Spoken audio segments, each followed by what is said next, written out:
মরণের সময় কি তওবা করলে তওবা কবুল হয়? সময় থাকতেই তওবা করতে হয়। সময় ফুরিয়ে গেলে তওবা করে কোনো লাভ নেই।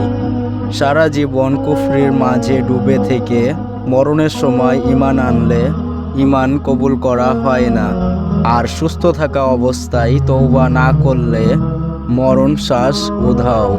আল্লাহ তাআলা বলেন, আর এমন মানুষের তওবা কবুল করা হয় না যারা পাপ কাজ করতেই থাকে, এমনকি যখন তাদের কারো মরণ এসে উপস্থিত হয় তখন বলতে থাকে আমি এখন তওবা করছি।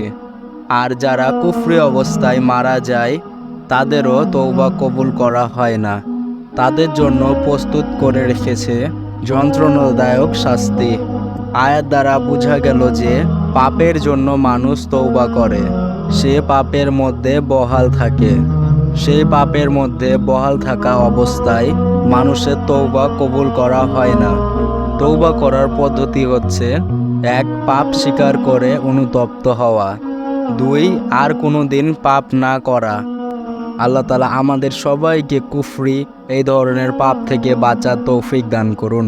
আমিন।